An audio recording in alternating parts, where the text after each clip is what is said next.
1925, 13 years after the abdication of China's last emperor, the country remains in turmoil. It is being torn apart by warring factions, with around 1.5 million men under arms. In the capital, Peking, millions mourn the death of revolutionary leader Sun Yat-sen, who had seemed to many to offer a brighter future. But his plan to defeat the warlords and unite the country under Kuomintang rule lives on in his successor, a 37-year-old party official, Chiang Kai-shek, better known in the West as Chiang Kai-shek. As commander of the Kuomintang's Whampoa Military Academy, Chiang has earned a reputation as a charismatic, effective, and ambitious leader. He attended military school in Japan, where he first met Sun Yat-sen, and joined the revolutionary cause in 1908. At the time of Sun's death, much of China is dominated by warlords, an assortment of ambitious generals and regional leaders who command their own private armies, and whose first loyalty is to themselves. The Kuomintang, also referred to as the Nationalists, control only the southern provinces of Guangxi and Guangdong, and its capital Canton. To strengthen its position, they have made an uneasy alliance with the Communist Party to form the First United Front. This means they now receive support from the Soviet Union. But many Kuomintang members, including Chiang, are distrustful of Soviet intentions. His own recent visit to Russia has convinced him that communism is not suitable for China. Yet there is a widespread hunger for change in China. The people are fed up with the chaos, the warlords, and foreign interference. 1925 sees a rise in labor and anti-imperialist movements. When the multinational Shanghai police open fire on protesters, there are large-scale strikes in southern cities. The ranks of both the Kuomintang and Chinese Communist Party swell with new recruits. But the suspicion between these two unnatural allies lingers. And in 1926, Chiang decides to strike first. Alleging an imminent communist plot, he launches his own preemptive coup. He declares martial law in Canton, and has political rivals and Soviet advisors arrested or expelled. He also expels communists from the Whampoa Military Academy, including a rising star of the party, 28-year-old political commissar Zhu Enlai. Chiang's decisive action strengthens his grip on both the Kuomintang military and nationalist party. What's more, the Soviets, desperate to maintain any kind of influence in China, agree to continue their military support. The First United Front is, just about, intact. Chiang will now set out to fulfill Sun Yat-sen's dying aspiration of northern expedition to defeat China's warlords and unite the country under Kuomintang rule. The most powerful warlord in the north is Zhang Zuolin. He controls the Beiyang government in Peking, which remains the internationally recognized government of China. In central China, the dominant figure is Wu Peifu, the Jade Marshal. His ally, Sun Quanfang, controls several eastern provinces and the cities of Nanjing and Shanghai. In the south, Chiang's forces is known as the National Revolutionary Army, are 100,000 strong. He knows that when he marches north, his men will be heavily outnumbered. But his troops are better trained, have some modern Soviet equipment, plus their own warlord allies. Li Zhongren, Feng Yuxiong, and Yang Shishan. Chiang plans to take on the hostile warlords with a methodical northern advance. In the first months of the war, his northern expedition makes rapid advances. By April, the Kuomintang control southern China's most important cities, including Wuhan, Shanghai, and Nanjing. First Wu Peifu, then Sun Quanfang, are driven from their strongholds. Zhang Zuolin alone holds out in the north. Many warlord troops switch sides, swelling Chiang National Revolutionary Army to a gigantic force, some 700,000 strong. Victory and a unified China seem within reach. As National Revolutionary Army troops advance on Peking, tensions between its Kuomintang and communist factions resurface. Chiang Kai-shek is increasingly distrustful of his Soviet advisors and concerned at the communists' growing confidence. His suspicions appear to be confirmed as NRA troops approach Shanghai. A few days before their arrival, Zhou Enlai and other communists use a workers' uprising to seize control of the city. But Chiang has his own powerful connections in Shanghai. Du Yuxing, aka Big Du, triad leader and kingpin of the Shanghai underworld, and a personal ally of Chiang Kai-shek. In the early hours of the 12th of April, 1927, Du orders his Green Gang to attack the communists and trade unionists who've taken over the city. Thousands of Shanghai workers take to the streets in protest. Chiang's Kuomintang troops open fire on them. Over the next days and weeks, some 12,000 communists are killed or disappeared in Shanghai alone.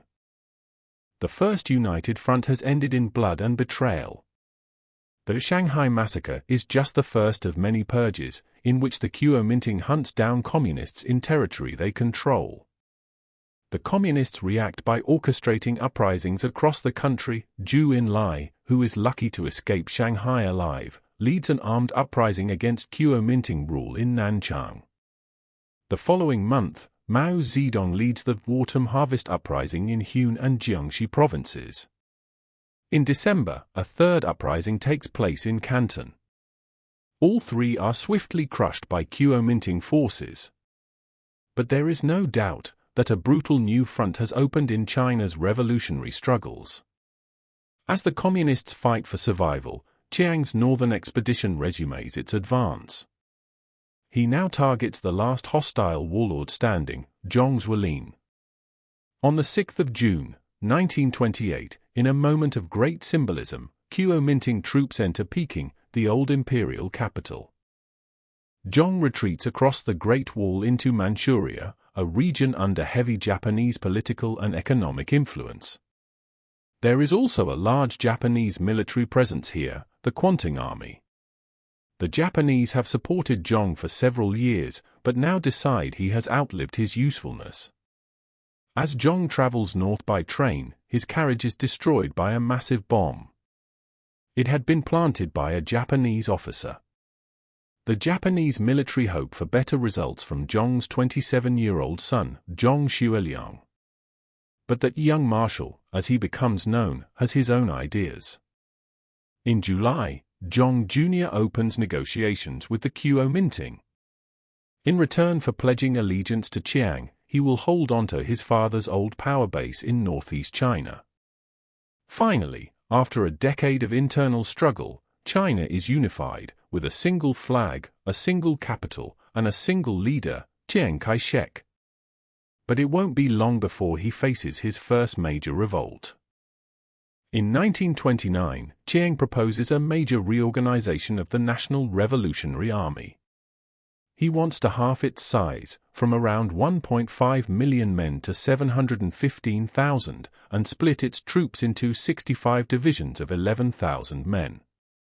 His generals, many of whom had previously served China's warlords, correctly see this as an attempt to undermine their power.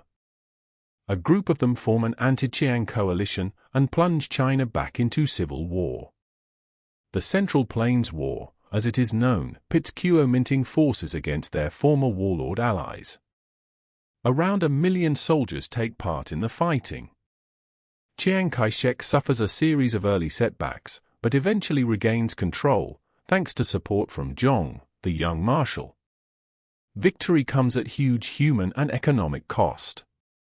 And after a generation of revolution and war, Chiang Kai-shek has once more stamped his military authority on the country. Now he faces the next daunting challenge, to transform the Republic of China into a united, prosperous, independent state. Chiang establishes his one-party government in Nanjing, a former capital of the Ming dynasty. These years are known as the Nanjing Decade, a period of sustained Kuomintang governance across eastern China at least. In fact, the country's unity is paper-thin. Only Nanjing and its surrounding area are under direct Kuomintang control.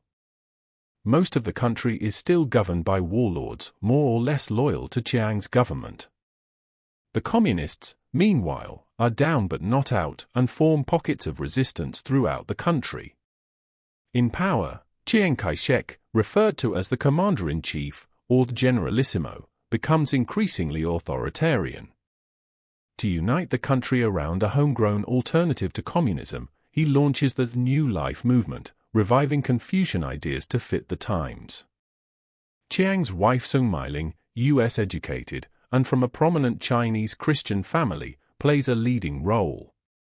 The impact of the New Life movement is limited. But by the early 30s, parts of China are rapidly modernizing. New laws promote gender equality and protect women's rights in marriage and property ownership. Education continues to spread. Newspapers, magazines, and journals proliferate. New cinemas and theaters open. Infrastructure projects help the Chinese economy to industrialize. And there is huge foreign investment, especially from Japan. Though there are complaints of widespread corruption within Chiang's inner circle. And yet, 85% of China's population are peasants. Their lot has not improved since the time of the Qing. They remain desperately poor and benefit little from developments in cities like Nanjing and Shanghai. Instead, many face a perfect storm of soil exhaustion, erosion, and rising rents.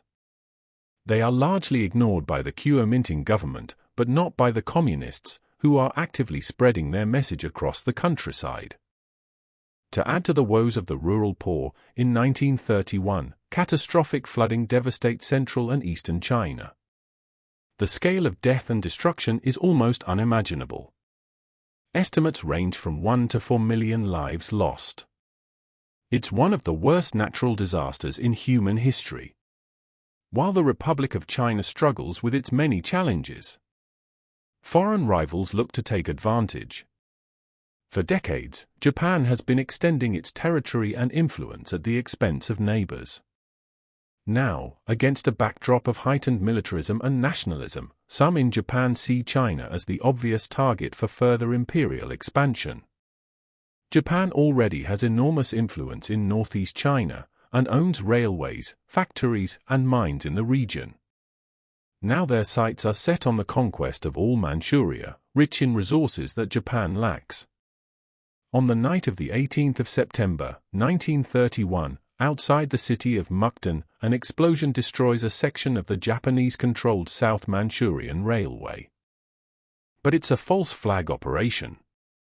The bomb has been planted by rogue officers from the Japanese Kwantung Army to provide a pretext for the conquest of Manchuria.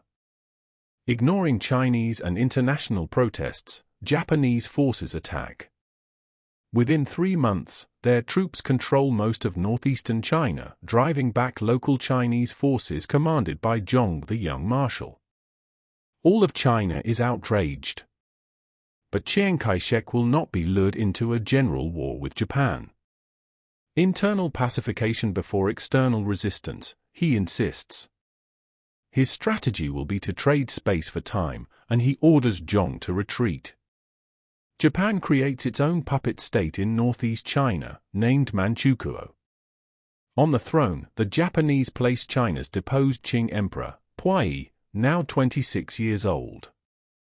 As far as Chiang Kai-shek is concerned, it is the communists, not the Japanese, who pose the greatest threat to Kuomintang rule. Just 10,000 Communist Party members escaped the purges of 1927. Now, they have regrouped in the Chinese countryside. Several Chinese Soviets, or regional governments, have formed in remote, rural pockets across China. Its chairman is Mao Zedong.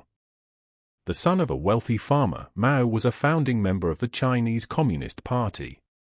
Now he presides over the Jiangxi Soviet, where the communist leadership is based. It controls a total population of more than 3 million, with its own bank, currency, and tax system.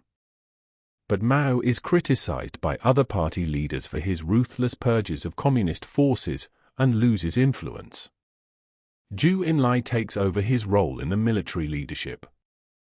The Jiangxi Soviet is the blueprint for a Chinese communist revolution. For the Kuomintang government, it is an existential threat. Chiang Kai-shek plans a series of encirclement campaigns to isolate and eradicate the Communists. His troops face determined resistance from the Communist Red Army. The first, second, third, and fourth encirclement campaigns all fail. The war between these two sides is brutal and leads to suffering on a vast scale. Civilians, mostly peasants, find themselves caught between two ruthless forces who do not hesitate to carry out mass executions and torture and shoot anyone suspected of disloyalty. Victims include Mao's own wife, shot by the Kuomintang for refusing to denounce her husband. The death toll from this phase of China's civil war will never be known, but may be as high as 500,000. Finally, in September 1934, Chiang Kai-shek musters nearly 1 million men to surround, blockade, and destroy the Jiangxi Soviet. This time, the weakened Communists cannot hold the line. They gradually lose ground until around 100,000 soldiers and civilians remain in a small area around Ruijin. The Communist leadership takes the fateful decision to abandon Jiangxi and live to fight another day. Many are killed trying to break out of the Kuomintang trap. The survivors embark on an epic, year-long march, led by Zhou Enlai and Mao Zedong. They cross some of China's most forbidding terrain, battling enemy forces, hunger, and exhaustion along the way. Fewer than 1 in 10 of the Jiangxi Communists complete the 6,000-mile march to Yangon, where they meet up with Communist comrades from around the country. This astonishing feat becomes a founding legend of the Chinese Communist Party, the Long March. Mao's leadership secures his place at the top of the party at the expense of his Soviet-backed rivals. From now on, the party will follow Mao's vision, not Moscow's. For the moment, Communist prospects look bleak. They have been decimated and are on the run. But their fortunes are about to take a dramatic turn. December 1936. Chiang travels to Lebanon in northern China to visit Zhong, the young marshal.